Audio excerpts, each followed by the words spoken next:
Dari Islam ke Kristen, aku tidak cari Yesus, tapi Yesus menemukanku. Stay di sini di Kesaksian Luar Negeri Podcast. Aku berasal dari latar belakang Muslim. Aku dibesarkan di Swedia, tapi aku lahir di Iran, di sebuah kota bernama Mashhad. Kata Mashhad berarti tempat para martir. Kota itu adalah kota suci di Iran, sangat religius. Aku lahir dari keluarga miskin. Kisahku dimulai dengan ibuku yang kehilangan ayahnya karena kanker saat ibu masih berusia 9 tahun. Mereka berasal dari keluarga besar, seperti kebanyakan keluarga di Timur Tengah. Oleh keluarganya, ibuku dijodohkan pada usia 13 tahun. Suatu hari dia sampai di rumah sepulang dari sekolah dan bertemu dengan seorang pria asing yang berusia 24 tahun. Orang asing itu dikenalkan sebagai suaminya, dan orang asing itu akhirnya menjadi ayahku. Saat itu sedang terjadi perang antara Iran dan Irak, dan ayahku ikut wajib militer. 2 minggu berperang, 2 minggu pulang. Dia adalah pria yang sangat kasar dan penuh kekerasan. Dia sering menyakiti ibuku secara fisik, mental, dan verbal. Pada usia 14 tahun, ibuku mengandung abang tertuaku yang bernama Cyrus. Di usia 16 mengandung aku, dan di usia 18 ibu sudah punya 3 anak laki-laki. Selama itu ia terus mengalami kekerasan fisik dan verbal, dan kami anak-anaknya pun ikut merasakannya. Begitulah awal perjalanan keluargaku di Iran. 6 tahun pertama dalam hidupku penuh rasa sakit dan penderitaan. Aku sama sekali tidak pernah melihat sosok ayahku sebagai teladan. Yang ada hanyalah kehidupan yang hancur. Kami memang berasal dari keluarga Muslim, tapi kami tidak pernah punya kesempatan untuk tahu bahwa Yesus lebih dari sekedar nabi. Alasannya, karena tidak ada yang pernah memberitahu kami. Itulah sebabnya aku sangat yakin bahwa pemberitaan Injil adalah salah satu misi paling penting gereja Tuhan saat ini. Seperti yang tertulis di Alkitab, bagaimana mereka bisa percaya jika belum pernah mendengar, dan bagaimana mereka bisa mendengar jika tidak ada yang memberitakan, dan bagaimana orang bisa memberitakan jika tidak ada yang diutus? Kami tidak tahu siapa Yesus sebenarnya, karena tidak ada yang pernah memberitahu kami bahwa Yesus lebih dari sekedar nabi. Ibuku ingin menceraikan ayahku, namun pada saat itu, hukum Islam di negaraku menyatakan bahwa suami memiliki hak atas anak-anak, dan karena kami adalah harta paling berharga bagi ibuku, selama bertahun-tahun ia tetap bertahan, meski terus disiksa secara fisik dan verbal. Dia tidak mau meninggalkan kami ketiga anak laki-lakinya. Tapi kemudian ibuku sampai pada titik putus asa dan hampir bunuh diri. Suatu hari ibu berada di dapur. Dia sudah lelah hidup, depresi, putus asa di usia masih sangat muda, dan ia memutuskan, "Aku tidak sanggup lagi, aku mau mengakhiri hidupku." Tiba-tiba radio menyala dengan sendirinya. Waktu itu masih era 80-an, belum ada teknologi seperti sekarang. Aku percaya secara supranatural radio itu menyala sendiri. Di radio terdengar cerita seorang wanita yang hidup dalam situasi mirip dengan ibuku, yang terjebak dalam pernikahan yang penuh kekerasan, baik verbal maupun fisik. Wanita itu memutuskan untuk membawa anak-anaknya dan bunuh diri bersama dengan melompat ke sungai. Seorang pria melihat kejadian itu dan melompat untuk menyelamatkannya. Tapi hanya wanita itu yang selamat. Semua anaknya meninggal. Hakim melalui siaran radio nasional menjadikan wanita ini contoh publik karena perbuatannya. Mereka akan memberikan hukuman paling berat yang bisa dijatuhkan kepadanya. Ibuku yang saat itu sedang siap-siap bunuh diri mendengar wanita itu menangis. Tiba-tiba ibuku mendengar suami wanita itu tertawa dengan tawa jahat dan berkata, "Dia itu gila." Di saat itulah ibuku sadar dan berpikir, wanita itu tidak gila. Dia putus asa, dia penuh luka, dia tersiksa.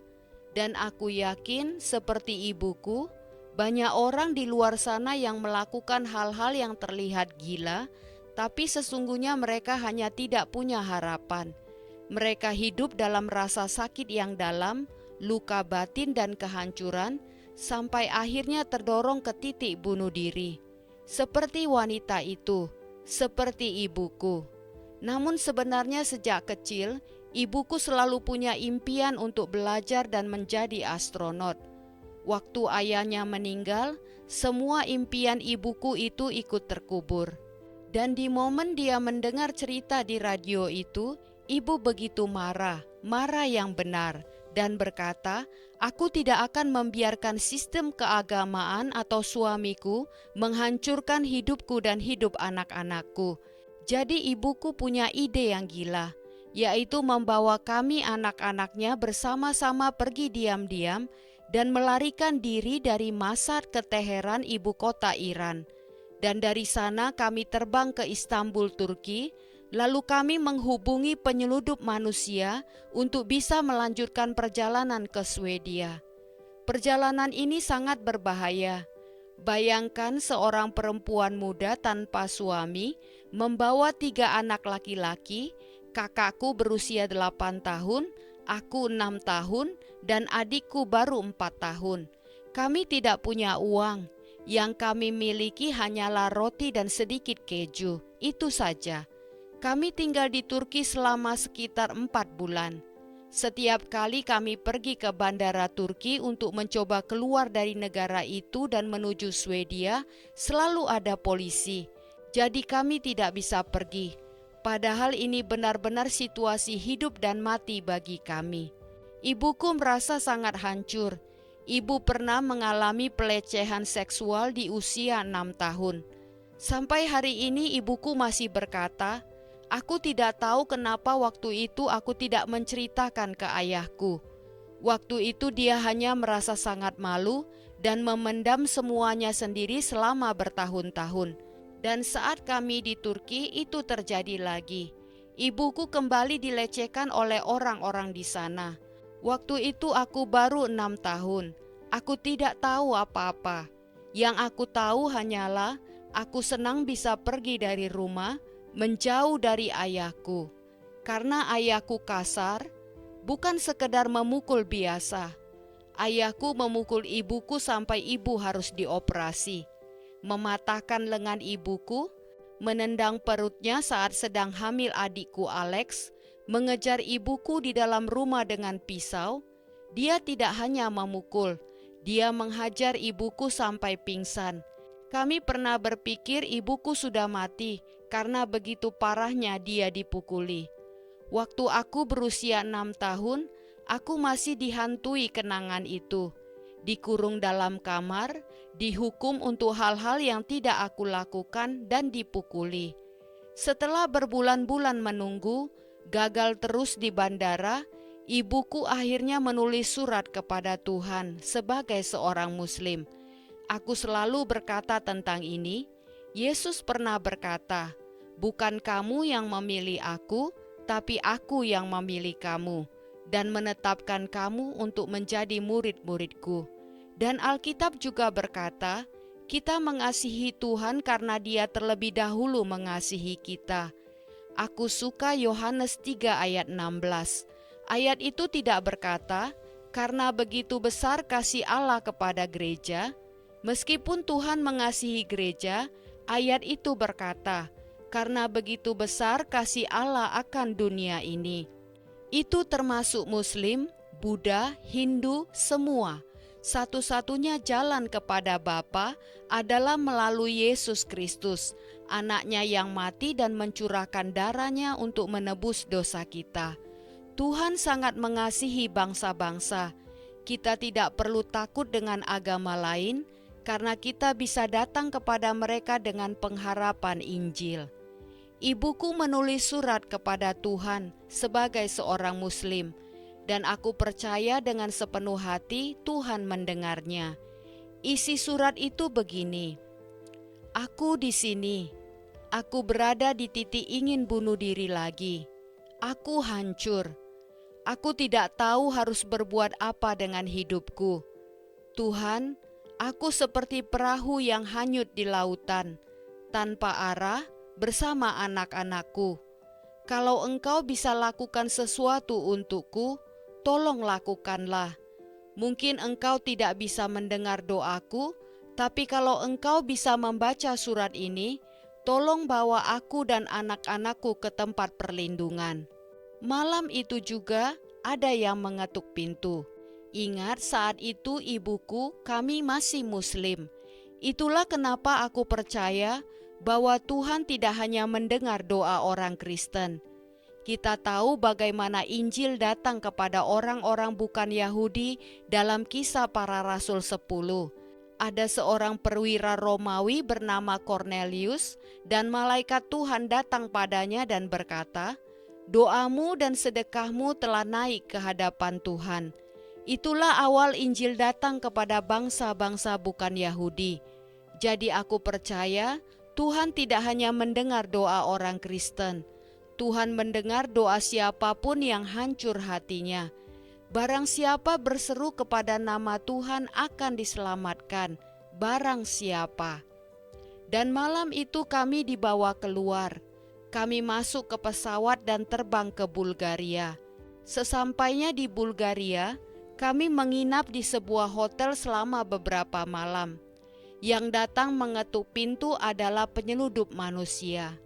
Kami memang menyewa penyeludup manusia melalui kenalan di Swedia.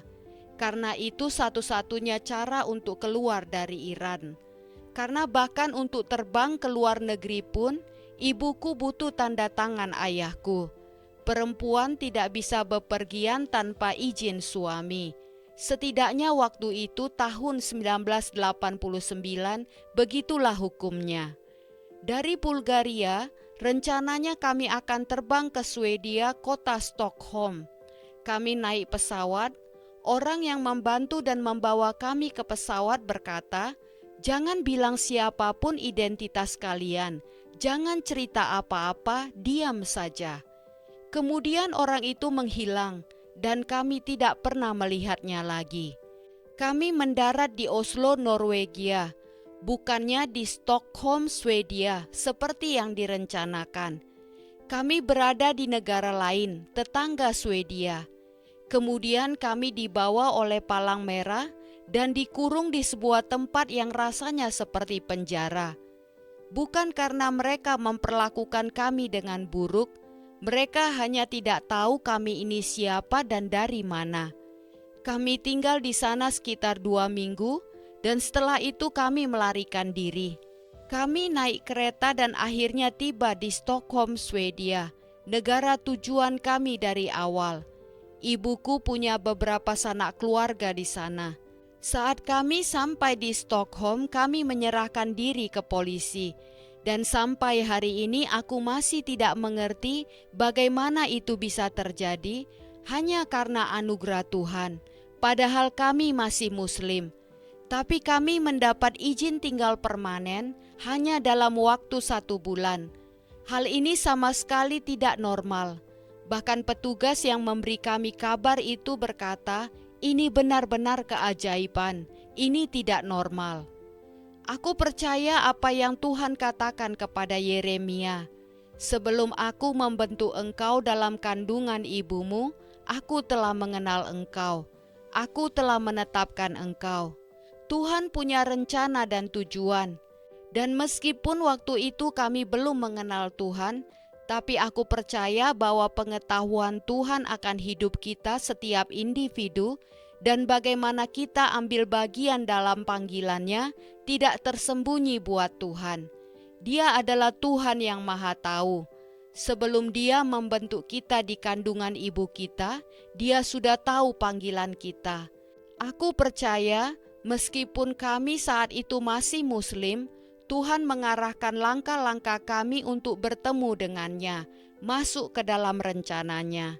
Jadi waktu kami berhasil kabur dari Oslo dan tiba di Swedia, kami mendapat izin tinggal permanen. Dan ibuku, dia adalah pahlawanku. Dia bekerja keras, menjadi perempuan yang sukses, membeli rumah, dan memiliki 2 bisnis. Sementara itu aku tumbuh menjadi remaja yang sangat pemarah. Aku merasa seperti Musa. Aku terlihat seperti orang Iran, tapi merasa diri seperti orang Swedia. Karena sejak usia 7 tahun, aku dibesarkan di Swedia. Di rumah, aku hidup sebagai orang Iran. Tapi di sekolah, di antara teman-temanku, aku hidup sebagai orang Swedia. Aku bicara bahasa Swedia dengan lancar. Budaya yang kujalani adalah budaya Swedia. Tapi di dalam diriku, aku bingung soal identitasku. Aku jadi pemarah, keras dan cepat meledak. Ketika usiaku 13 tahun, ibuku berpikir, aku sudah bawa anak-anakku ke tempat yang aman. Mereka tinggal di Swedia, negara yang baik. Dan di titik itu, ibuku memutuskan untuk bunuh diri untuk yang ketiga kalinya. Dia menutup tokonya di pusat kota Stockholm dan dia berjalan ke mobil. Kalian tahu, waktu pikiran kita kacau, kita bisa berjalan melakukan sesuatu dan tiba-tiba berpikir, bagaimana aku bisa sampai di sini? Itulah ibuku waktu itu. Dia begitu tenggelam dalam pikirannya, merancang cara untuk mengakhiri hidupnya. Tapi waktu dia berjalan di Stockholm, tiba-tiba dia berdiri di depan sebuah gereja. Dia belum pernah masuk gereja seumur hidupnya. Pintu gereja itu terbuka, dan dia berpikir, kenapa pintunya terbuka? Dia masuk ke gereja itu, kosong, tidak ada pendeta, tidak ada jemaat, tidak ada yang menyambut. Ibu duduk, dan untuk pertama kalinya dalam hidupnya, dia mulai berbicara kepada Yesus, bukan sebagai nabi, tapi sebagai anak Bapa surgawi yang hidup. Ibu berkata, Tuhan, seumur hidup aku sudah berusaha mengasihi-Mu. Aku sudah mencoba menjalin hubungan denganmu, tapi aku tidak pernah menerima apapun sebagai balasannya. Aku tahu tentang berbagai agama. Aku tahu orang-orang Kristen bilang Yesus adalah anak-Mu.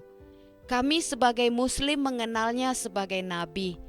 Tapi orang Kristen berkata dia adalah anak-Mu. Dan dia datang untuk mati demi dosa-dosa kami, untuk menyelamatkan dan membebaskan kami. Lalu ibuku berkata, Yesus, kalau itu benar, kalau Engkau bisa melakukan sesuatu, lakukanlah sesuatu untukku. 10 menit berlalu, lalu dia berkata pada dirinya sendiri, Sarah, engkau gila, engkau cuma bicara ke tembok. Ini mengingatkanku pada murid-murid Yesus di dalam perahu saat Yesus sedang tidur. Injil Markus berkata, dia tidur di atas bantal. Dan para murid berkata, Guru, engkau tidak peduli kalau kita binasa? Ibuku juga merasa seperti itu, bahwa Tuhan tidak peduli. Dia berdiri dengan marah dan memutuskan untuk pergi. Aku suka apa yang Nabi Yesaya katakan, bahwa Tuhan tidak tuli sampai tidak bisa mendengar, dan tangannya tidak terlalu pendek untuk menyelamatkan. Saat ibuku berdiri dan berpikir bahwa Tuhan tidak mendengar, tiba-tiba dia melihat ke atas, dan di langit-langit gereja itu ada lukisan Yesus sedang diturunkan dari salib. Mata Yesus tertutup. Tapi saat dia melihat ke atas, tiba-tiba mata dari lukisan itu terbuka. Sebuah penglihatan nyata terbuka di depannya. Ibu melihat ke dalam mata yang hidup, seperti ketika aku sedang menatap mata seseorang. Dan dia melihat mata Yesus itu berkedip. Ibuku selalu bilang padaku, Kevin, kalau kamu melihat mata Yesus, itu seperti melihat lautan yang tak ada dasarnya. Ibu bilang, saat itu dia merasa seperti diselubungi kasih yang mengalir. Cara Yesus menatapnya penuh kasih, sangat lembut, dan penuh belas kasihan karena semua penderitaan yang pernah ibu alami. Dan ibu mendengar suara, bukan suara yang terdengar di telinga, tapi suara dari dalam hatinya.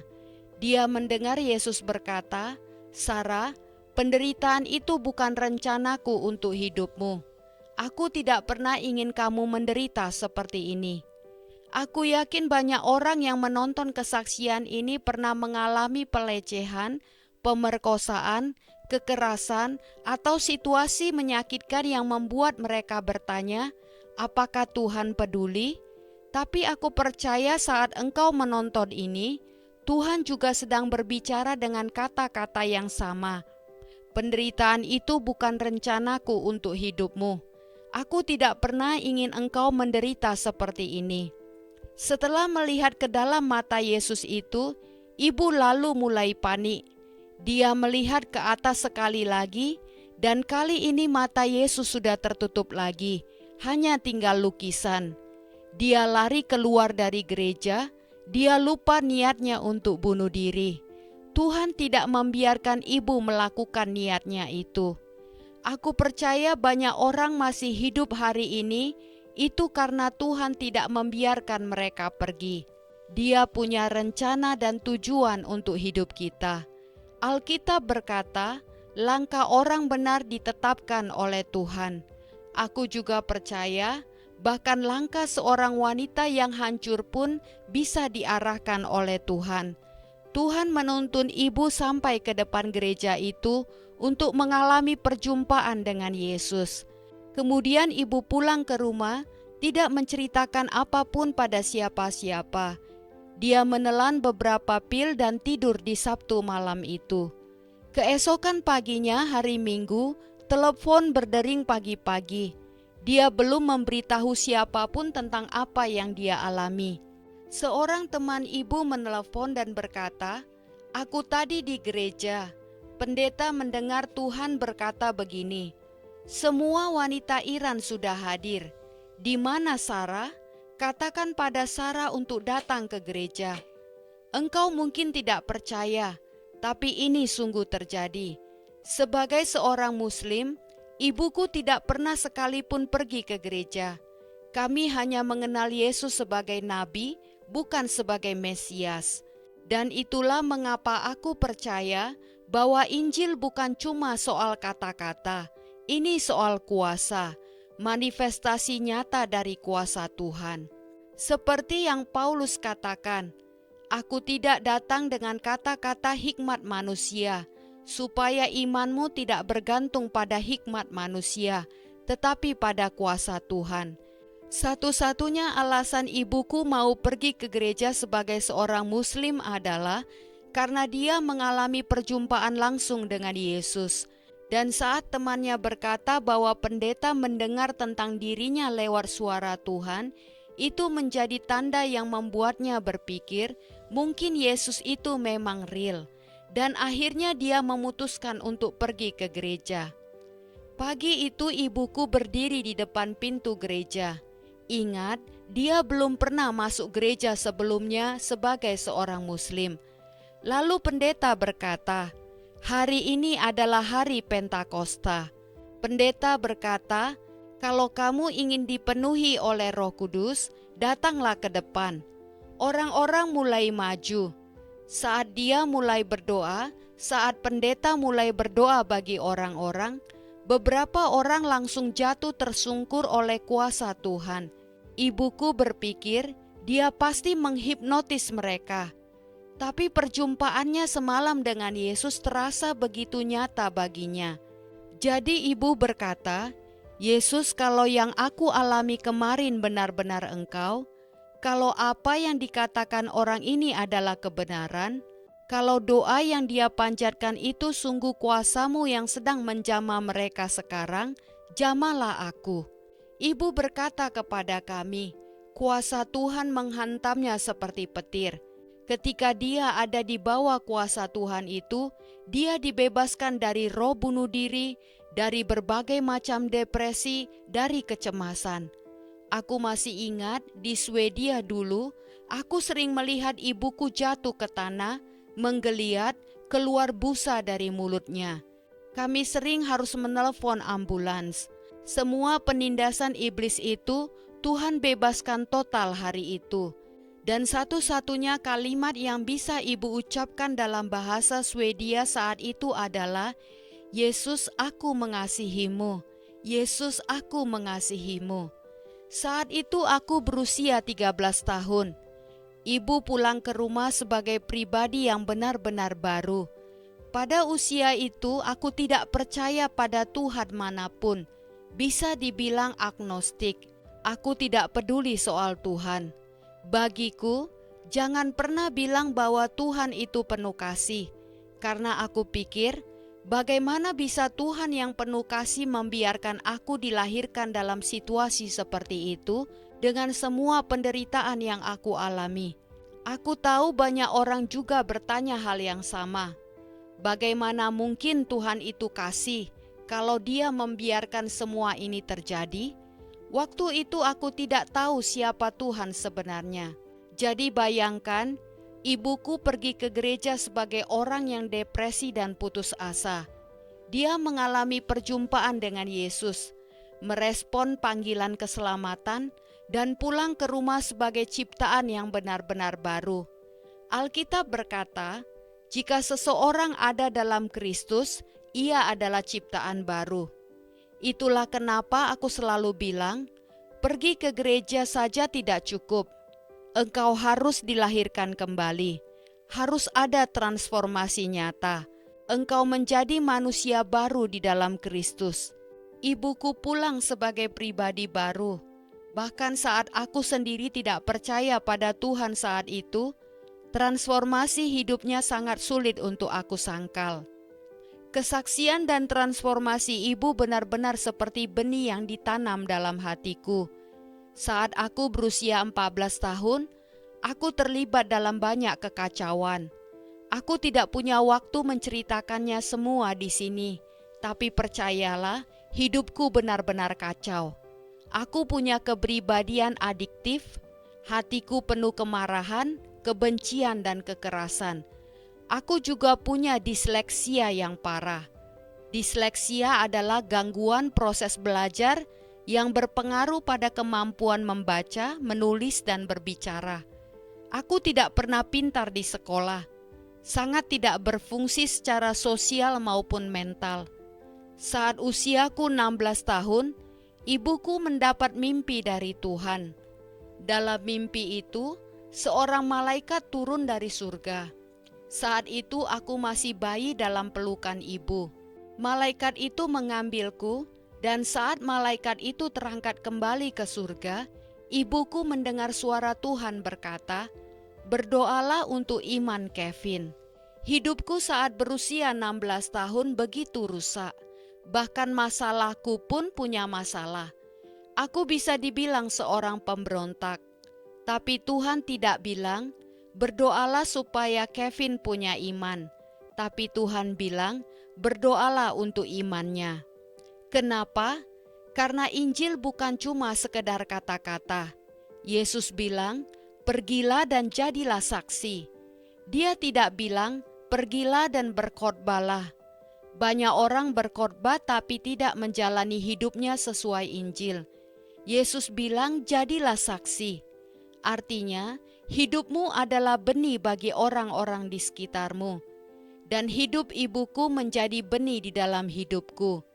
Ibu berdoa bertahun-tahun dan berpuasa. Dan tahu apa yang terjadi dengan keselamatanku? Ibuku memutuskan untuk menjual semuanya. Dia jual usahanya, jual rumahnya. Kami semua pindah dari rumah. Aku pun makin besar dan makin banyak bikin masalah. Ibu menjual semuanya karena dia ingin menjadi misionaris. Dia terbang ke Amerika, ke Tulsa, Oklahoma. Dari sana dia pergi ke Miami. Di Miami dia bertemu seorang wanita yang sedang memulai organisasi misi. Wanita itu berkata, "Kami percaya engkau adalah misionaris yang Tuhan kirimkan kepada kami." Padahal ibuku sama sekali tidak kenal wanita itu. Tapi ibu taat. Dia pergi ke Amerika karena mendengar suara Tuhan. Sebelum pergi dia sudah berdoa dan berpuasa selama hampir setahun. Waktu dia ceritakan itu padaku, aku bilang, "Ibu, ini ide gila. Mau apa ibu ke Amerika? Kita punya kehidupan yang nyaman di Swedia." Tapi ibu mendengar suara Tuhan dan dia pergi.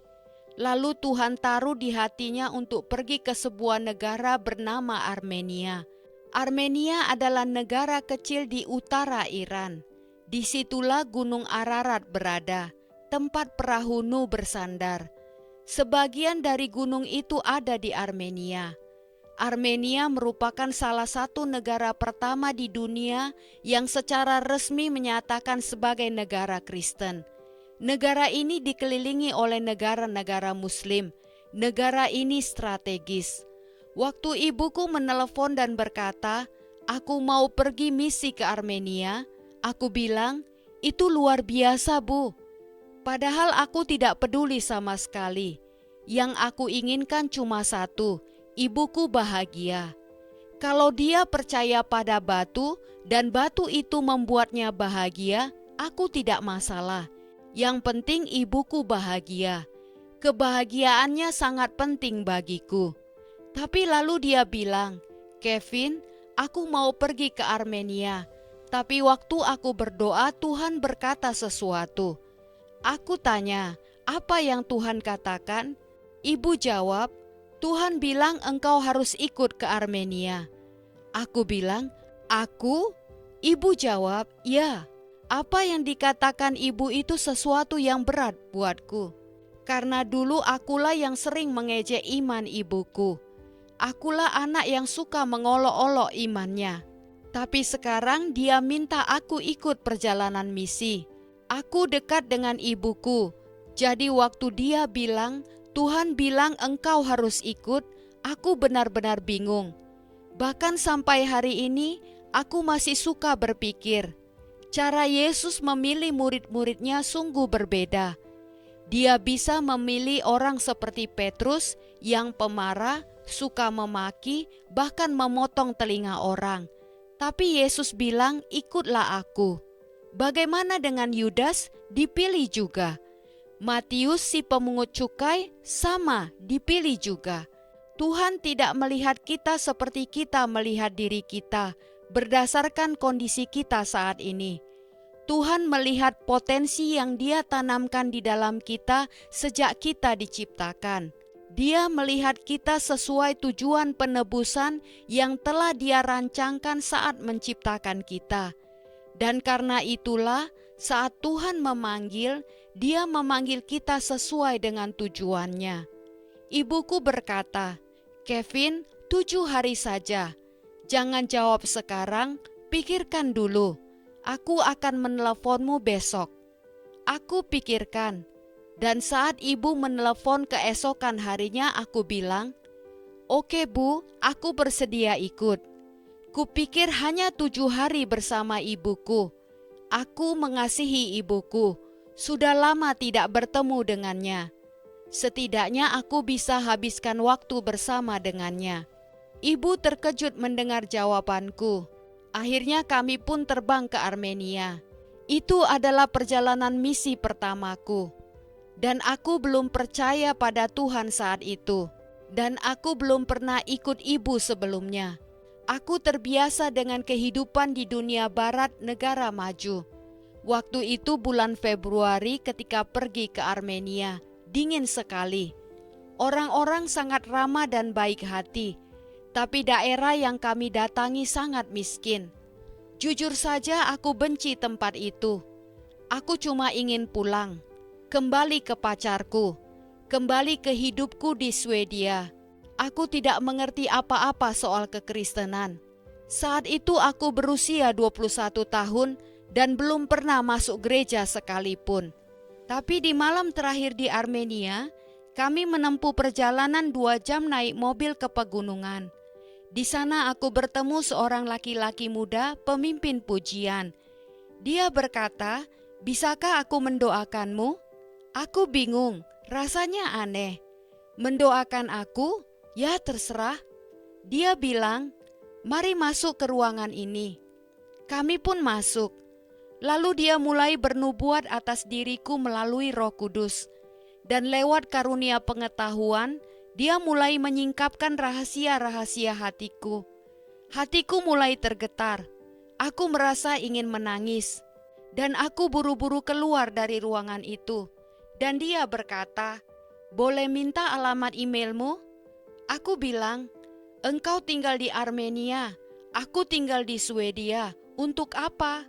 Tapi dia bersikeras. Jadi aku berikan alamat emailku.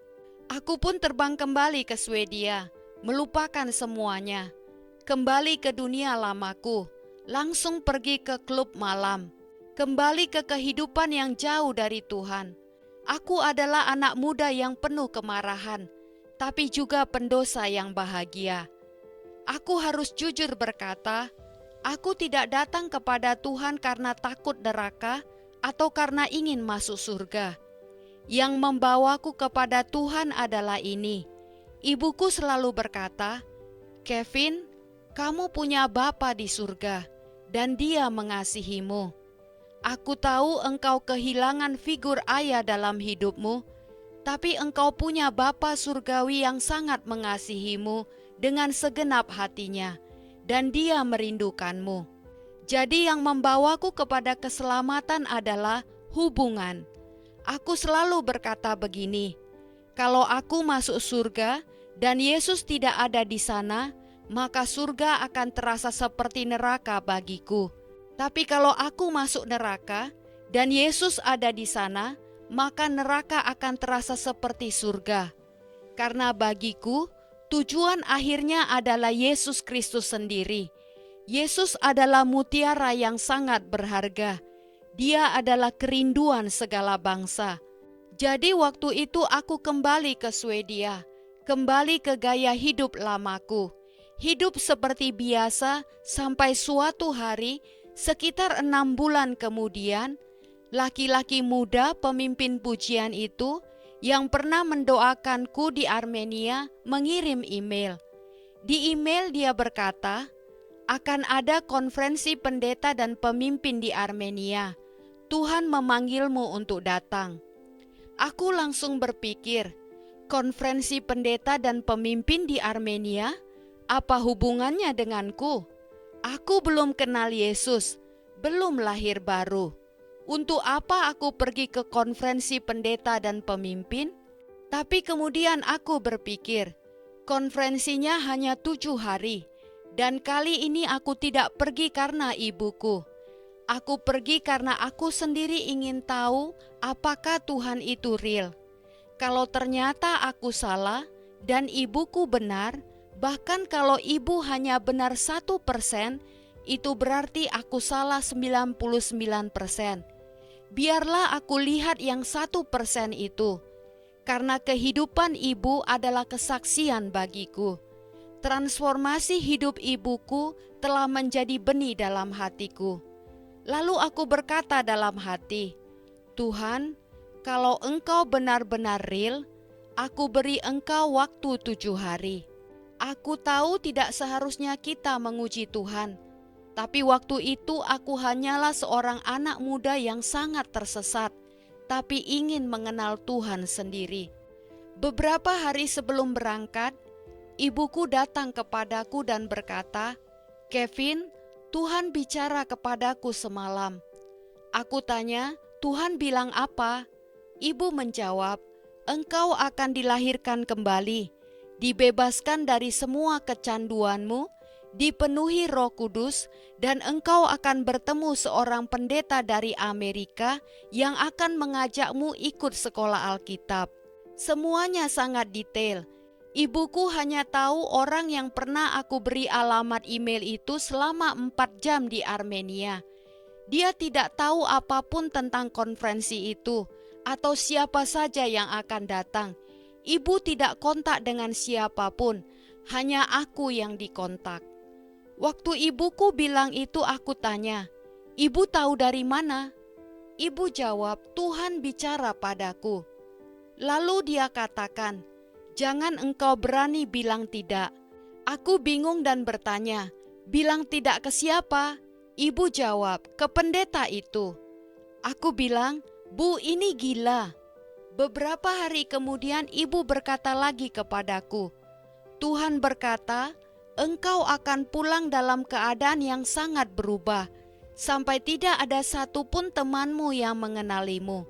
Aku balik menjawab ibuku, aku tidak akan pernah tinggalkan seks, aku tidak akan berhenti minum alkohol, aku tidak akan berhenti pesta. Tapi ibu menjawab, aku tidak peduli, Tuhan sudah bilang, waktu engkau pulang, engkau akan berubah, sampai tidak ada satupun temanmu yang mengenalimu. Akhirnya aku tiba di Armenia. Aku tidak ikut hari pertama konferensi karena ketiduran. Hari kedua aku hadir di sana, di tengah 300 orang pendeta dan pemimpin. Saat itu seorang penginjil dari Uganda sedang berkhotbah. Dia memberitakan Injil. Yang luar biasa adalah dia tiba-tiba berhenti dan membuat altar call, panggilan pertobatan. Dan inilah yang aku kagumi dari hamba-hamba Tuhan sejati. Mereka dipimpin oleh Roh Kudus. Penginjil itu tidak peduli soal protokol atau acara. Dia tidak melihat 99 domba yang ada, tapi dia melihat satu domba yang hilang. Dan saat itu akulah domba yang hilang itu, yang memerlukan Yesus. Penginjil itu berbicara soal kuasa darah Yesus, kuasa salib. Aku hadir di sana dengan kesombongan. Satu hal yang menjauhkan kita dari Tuhan adalah kesombongan kita. Kesombongan untuk merendahkan diri dan benar-benar menyerahkan hidup kita kepada Tuhan. Aku berdiri di sana. Aku bergumul karena aku bisa merasakan hadirat Tuhan. Aku tahu aku harus merespon Injil, tapi aku tetap berdiri di tempat dan tidak maju ke depan. Tapi kemudian aku teringat kata-kata ibuku, saat kamu pulang, kamu akan sangat berubah sampai temanmu sendiri pun tidak akan mengenalimu. Tuhan menjadi saksiku. Pada saat itu, penginjil itu menyampaikan kalimat yang sama persis. Waktu engkau pulang, engkau akan berubah, sampai tidak ada satupun temanmu yang mengenalimu. Kalimat yang sama persis dengan kalimat yang diterima ibuku dari Tuhan. Aku langsung berpikir, bagaimana dia bisa tahu? Tentu saja itu pekerjaan Roh Kudus. Karena penginjil itu peka, dia menjadi saluran nubuatan, dan kata-katanya menusuk langsung ke hatiku. Aku akhirnya maju ke depan, menyerahkan hidupku kepada Yesus, dipenuhi Roh Kudus. Dan tiba-tiba aku berbicara dalam bahasa roh, dengan tidak ada yang menumpangkan tangan, tidak ada yang mengatur. Itu keluar begitu saja, seperti sungai air hidup mengalir dari dalam hatiku. Lalu seorang asing datang padaku dan berkata, namaku ini dan aku pendeta dari Amerika. Tuhan bilang engkau harus ikut aku ke Amerika, ikut sekolah Alkitab. Semua biaya aku tanggung. Mulutku menganga mendengarnya, tapi itu bukan bagian yang paling ajaib.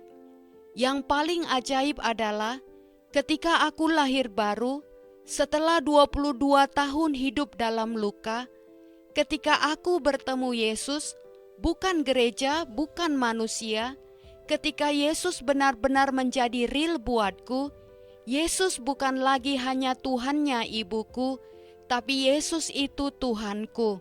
Waktu aku lahir baru, rasanya seperti ada mata air yang terbuka di dalam diriku.